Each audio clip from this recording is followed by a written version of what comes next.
Welcome to AI Paper Slot. Today we are looking at a brand new release out of Meta AI, OmniOPD, Logit-Free on-policy distillation via speculative verification by Yuhong Zhu and team. It is a massive paper. Yeah, and here's the core insight right away. So standard on-policy distillation, or OPD, is highly effective for improving reasoning models, right? But it demands direct access to a teacher model's token-level logits. Which completely locks out proprietary models. Exactly. You can't use Gemini or Claude. And furthermore, token-level matching is just incredibly brittle. So OmniOPD bypasses this entirely by using a Logit-Free, chunk-level supervision signal. Right. It's a totally different paradigm. It audits the student model only at high-entropy reasoning forks, uses Monte Carlo rollouts evaluated by semantic similarity like Roger or edit distance, and stabilizes the math with a Bayesian prior and a KL divergence anchor. The results are honestly staggering. I mean, it outperforms supervised fine-tuning by up to 45% on math. It outright beats standard white box OPD even when logits are available. And it lets small open-weight models shatter the ceilings of self-exploratory RL by learning from frontier black box models. It really changes how we think about the learning signal. So reading through this deep dive, a massive paradox immediately jumps off the page to me. Wait, so the researchers proved that throwing away the high-density logit data, the precise probability arrays, and using a coarser text-only signal actually yields better gradients. How is giving the model less data producing a stronger student? Yeah, I mean, it feels totally counterintuitive if you just view machine learning as a sheer volume game. Right. But the dynamic flips when you look at data quality and the actual structure of the signal. To see why discarding those probabilities is an upgrade, we have to look at the baseline. Supervised fine-tuning, basically. Exactly. Offline SFT. You take a massive teacher model, record its perfect answers, and force the small student model to mimic it step by step. Which works, but only up to a point because of exposure bias. Yeah, precisely. The student only ever trains on the teacher's static state distribution, not its own. It's just memorizing the golden path. It never learns to recover from its own mistakes because, well, during SFT, it never makes any. Right, so if it takes a slightly wrong turn during real inference, it has zero internal map for how to course correct. That's why OPD exists. It lets the student generate its own trajectories, flaws, and then queries a stronger teacher to score them. Which is brilliant conceptually. Yeah. But it creates a total logistical nightmare for ML engineers. Oh, absolutely. Standard OPD requires computing reverse KL divergence. Right, meaning you need the exact next token log probabilities. And if you're an engineer wanting to use, I don't know, Claude 4.5 Haiku or Gemini 2.5 Flash as a teacher, you are entirely out of luck. Yeah, they just return text. There's an API wall. But the paper exposes a deeper flaw too, right? Even beyond the API wall. It does. Let's say you have an open weight teacher like Quen 332b running locally. You have the logits. Even then, the token level matching is stunningly fragile. Why is that? Because the effective supervision only lives in this microscopic sliver of overlap between what the student thinks is the next token and what the teacher thinks is the next token. Oh, wow. Yeah, so if they have different tokenizers, like they chop up words differently, the gradient mass essentially vanishes. Or even if it's just stylistic. Like formatting differences. Exactly. If the student likes to start a conclusion with thus, but the teacher prefers therefore, the teacher assigns near zero probability to the student's token. The mathematical loss function treats that as a catastrophic failure. So it's basically like grading a complex math exam by checking if the student's handwriting perfectly mimics the teacher's pencil strokes rather than checking if the actual logical reasoning is sound. That is the perfect analogy. If the student writes a completely valid but stylistically different proof, standard OPD unfairly penalizes them. It demands stylistic imitation. Instead of real conceptual understanding. Right. And OmniOPD solves this by moving to a chunk-level semantic evaluation. It asks if the meaning is correct, not if the syntax matches perfectly. Okay. But moving to the solution here, if we throw out logits, the obvious alternative is just constantly querying a black box teacher at every single generation step to check the text. But that would bankrupt an AI lab. It would cost millions. You can't do that. So how do they get around the compute problem? They filter everything through entropy-driven chunk selection. Okay, the where of the auditing. Exactly. Instead of checking every token, it tracks the student's internal predictive entropy in real time. It scans the trajectory and finds the top M token, say the top 10 points, where the entropy spikes to its absolute highest. Because entropy just means uncertainty, right? Yeah. So when it's doing basic arithmetic, the entropy is low. But qualitative analysis shows these high entropy spikes are literal forks in the road. Oh, that's fascinating. Like in geometry, deciding whether to use the law of cosines or a different theorem.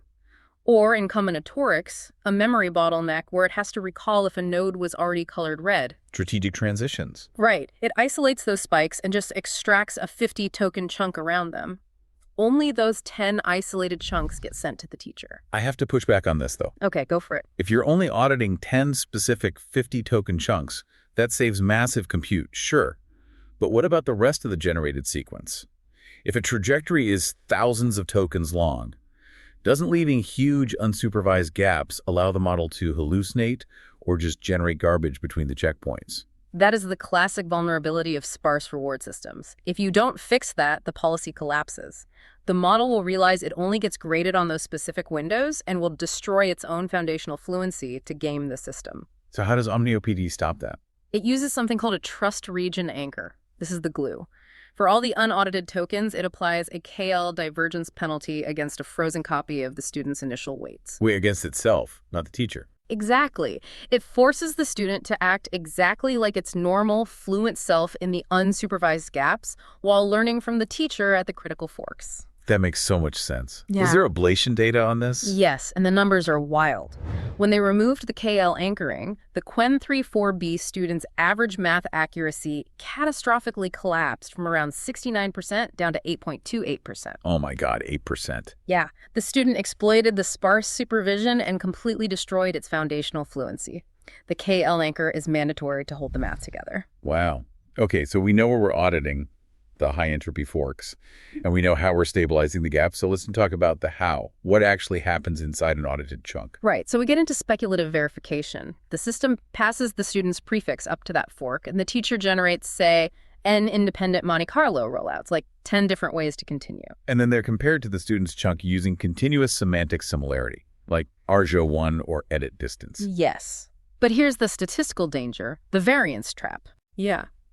If you only have the budget for 10 rollouts, and purely by chance, the teacher's rollouts don't semantically match the student's weird phrasing at all. Even if the student is technically right. Exactly. A standard frequentist estimator gives a 0 probability estimate for the student's path. Which means the log loss goes to negative infinity. And the gradient explodes.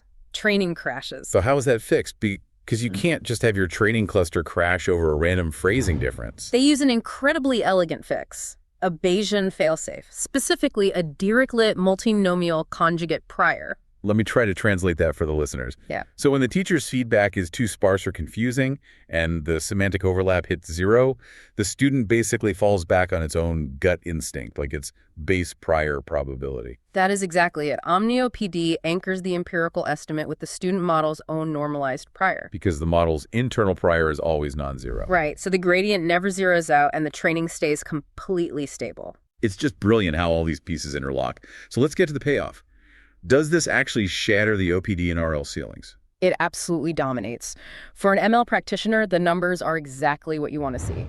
Applying OmniOPD to a Quen 3-4B student with an open-weight Quen 332B teacher yields a plus 15% absolute improvement over base inference. And compared to the offline SFT baseline? It beats offline SFT by over 5%. Okay, but what about beating white box OPD? That's the real shocker to me. Right.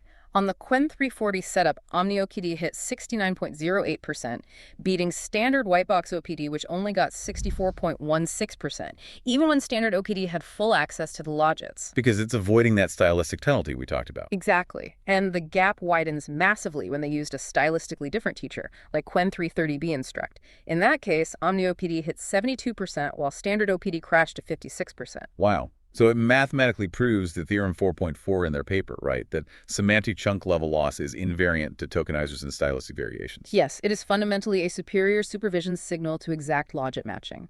And the ultimate flex of the paper is scaling this to proprietary models. Because you don't need logits. They paired the 4B student with Gemini 2.5 Flash and Claude 4.5 Haiku via APIs. And the student hit around 75.67% and 74.92% on math. That is insane for a 4 billion parameter model. It really is. It pushes the student way past the performance ceiling of self-exploratory reinforcement learning frameworks like GRPO.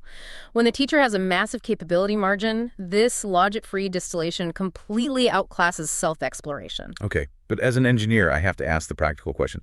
What is the compute overhead? We're doing Monte Carlo rollouts, API calls. It sounds expensive. It's actually surprisingly economical because of the pre-fill versus decode advantage. Break it down for us. So SFT requires the teacher to decode everything, say 8,000 tokens per sample. Decoding is sequential, one token at a time, and it's extremely compute heavy. Right. But OmniOPD passes the student's trajectory to the teacher as a prompt. That's a pre-fill operation. It's cheap. It's highly parallelizable. Then the teacher only has to decode those short 50-token bursts. Oh, that makes total sense. So the student does the heavy lifting of the long sequence. Exactly. Because of that, the default OmniOPD configuration is only about 1.75 times the cost of standard SFT. That's entirely manageable. And there's a cheaper config too, right? Yeah, if you use a sparser setup, auditing just 5 chunks instead of 10, it retains 99% of the baseline accuracy. And the cost? Only 0.88 times standard SFT. Wait, really?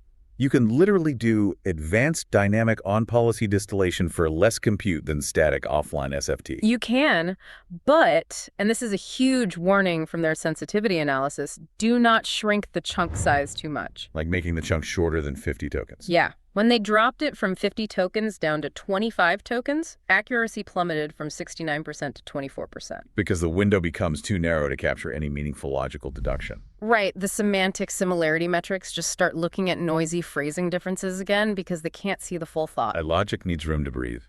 Which actually brings me to a really provocative thought about all of this. Oh, lay it on me. If OmniOPD proves that chunk-level semantic evaluation extracts a far cleaner and more reliable learning signal than token-level probability matching, are we fundamentally over-indexing on token-by-token generation in standard LLM design? That's a really good point. Right. Like, could this semantic chunking approach inspire new foundational models that don't operate on discrete tokens at all? Maybe future architectures will operate on continuous semantic milestones from the ground up rather than obsessing over the next subword. It definitely points the research in that direction. We might be outgrowing the token. It's an exciting time to be building. Well, I want to thank you all for tuning in to this deep dive on AI paper slop. We highly encourage you to check out the paper. OmniOPD is a fascinating read. See you next time.